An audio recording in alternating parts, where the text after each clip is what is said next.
Welcome to Facts TV News, where everything is true. STGC footballers robbed during Manning Cup opener. While they were on the field hammering Arden High School 6-0 in their ISA Digital Manning Cup opening on Saturday night, the St. George's College STGC players were being robbed of their possessions, including cellular phones, items of clothing, and even football boots. Moments after leaving the field and recording the biggest margin of victory of all the games played across both the Manning Cup and the Costa Cup, the players discovered that their personal belongings had been removed by thieves. The STGC changing room was on the ground floor of the Kingston Cricket Club and secured by private security. However, persons were able to gain access to the room and remove the items valued at hundreds of thousands of dollars. The extent of the losses is still being assessed, but head coach Never Burtis Bell was bitterly disappointed at what took place. "We are very disappointed that this has happened. Apparently, the room was accessed through a back door while we were on the field of play, and a few items stolen," Bell disclosed. Upon returning to the changing room after the match, players discovered that cellular phones, boots, personal items such as slippers and shirts were missing, he revealed. "They were unable to enjoy the victory after a very good performance on the field," said a disgruntled Bell. Investigations are still ongoing as to how the thieves were able to access the room, and it is reported that only one person had a key to the changing room, and that person remains adamant that he was not responsible for the theft. Bell also revealed that he was told by a member of the Arden coaching staff that it was apparent that the persons involved in the robbery were trying to gain access to their dressing room but failed because it was padlocked from the inside. Councillor raps JPS over broken street lights after murder. A Manchester councillor has suggested that had street lights in his division been speedily repaired by the Jamaica Public Service Company JPS, gunmen would have possibly been deterred from killing a security guard at a gas station in Chudley on Tuesday. The deceased has been identified as Cadian Time of Hanseron District in Christiana, Manchester. Reports from the Mandeville Police are that about 6:30 p.m., men traveling on foot visited the petrol station with a bottle in hand, posing as customers. They opened gunfire, hitting Time multiple times before stealing his firearm. The men that assaulted the pump attendant and robbed him of an undetermined sum of cash before fleeing the scene. The police were summoned and the injured men taken to hospital, where Time was pronounced dead and the other man treated. During the month sitting of the Manchester Municipal Corporation on Thursday, Christiana Division Councillor Desmond Harrison blasts JPS for its tardiness in repairing the lights. Referencing what has been said to be a footage of the attack, Harrison said he was saddened by the incident. "It is my view, after looking after what came on the phones, that those lights might have helped to deter them from what taking place. I am glad that JPS representatives are here and they can explain the reason that after 6 weeks, these lights were not repaired," he said. Devon Willis, Central Operations Manager at the JPS, blamed the delay on problem sourcing material. "We are unable to repair those 2 street lights, and I should just communicate that we are still having challenges as it relates to our supply chain, as it relates to our material to repair some of these street lights. The timeline given is 3 to 6 months for some of the material to come in," she said. Willis said that the broken lights in the division were brought to the attention in June, and given the timeline for the delivery of material, the repair should be completed over the next few weeks. Harrison was not pleased with the response.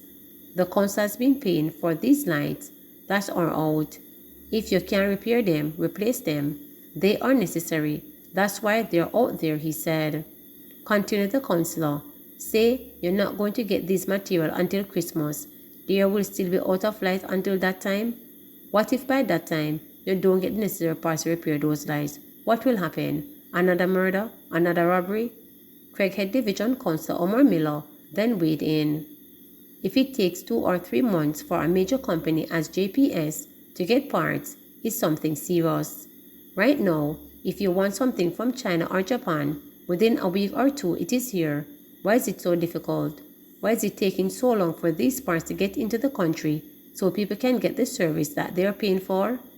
For the months of July and August, some 17 streetlights across Manchester were repaired in areas such as Alligator Pan, Hatsfield and Hopton Terrace, Willis noted. It's not a lot of repairs, but we tried to see how best we could repair some of these street lights with a bit of material that we got, he told councillors. Upset JLP supporters protest in St. Catherine, councillor stands firm. A handful of disgruntled Jamaica Labour Party JLP supporters in the Red Hills division of the West Central St. Catherine constituency protested in a call for the removal of the sitting councillor Keith McCook. They claim that McCook, who has been representing the division for 4 terms, has not done anything tangible to merit any further support for them. Local government elections are due by February 28, 2023. Beverly Garden, a delegate and supervisor for the division, asserted that the demonstration was about the lack of basic amenities in the area that has eluded them since McCook became councillor. It is about road, lines and water. Nothing has been done in our community, and we have this council for 11 years, and we cannot show anything him do, Gardner asserted. According to her, while persons in the division have been personally assisted by the councillor, what residents want to see is community development for all. And according to a party insider, McCook, who first contested the division under the late Dr. Kenneth Barr, still has large support in the division, and it will take more than a handful of disgruntled JLP supporters to dislodge him.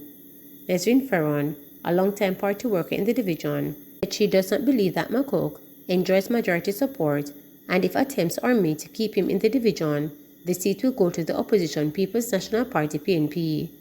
Anyhow, they find a way to keep McCook up, yaso. It will be PNP area, which are the foolishness. We'll put up with it for 11 years, she declared. McCook, meanwhile, dismissed the demonstration as a set of disgruntled JLP supporters who do not like his approach to what he called equitable distribution of resources. He touted his achievement in the area, citing major road rehabilitation, road patching, the trucking of portable water to critical areas, and undertaking repairs to a community center. He asserted that he has done much to promote development in the division despite a lack of resources. In addition, I have an active back-to-school program assisting more than 200 students with supplies, he told reporters.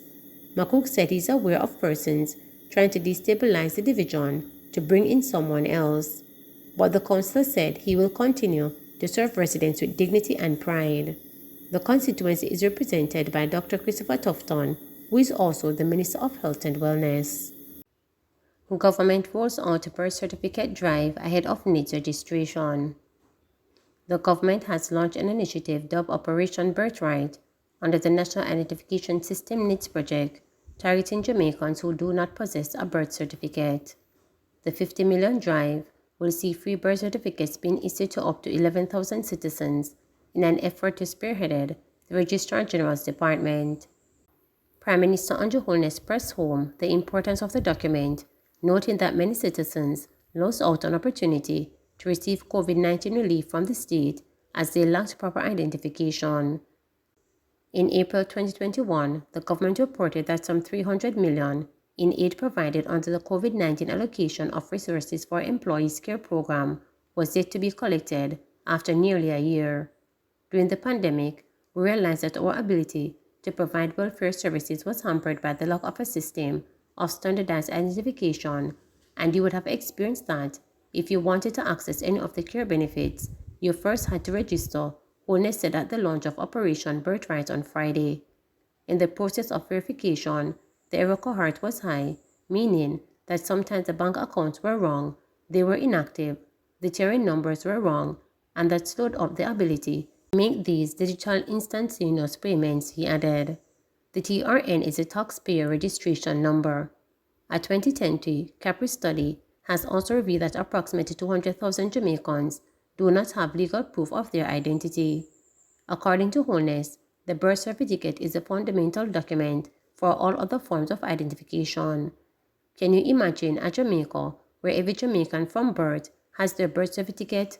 Walk with me down a road of the future of Jamaica where all Jamaicans are documented, so they have a birth certificate, and on top of that fundamental document, they now have a national identification card, he said. The Prime Minister added that the Operation Birthright is part of the government's push towards creating a digital society, and that the government did not want any citizen to be left behind. He revealed that in a few months, the registration will begin for the National Identification System NIDS and its administrative body, the National Identification and Registrar Authority, NIRA, established.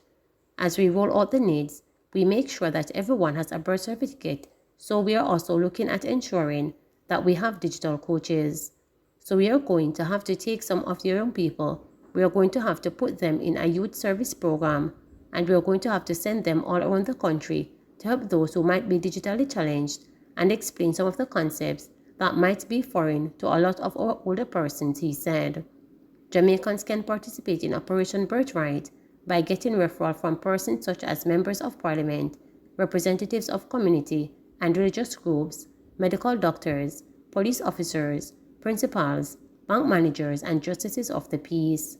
Eligible persons must have been born in Jamaica and should be at least 1 year old and from a household with a monthly income of $37,000 or less. Please remember to subscribe, like,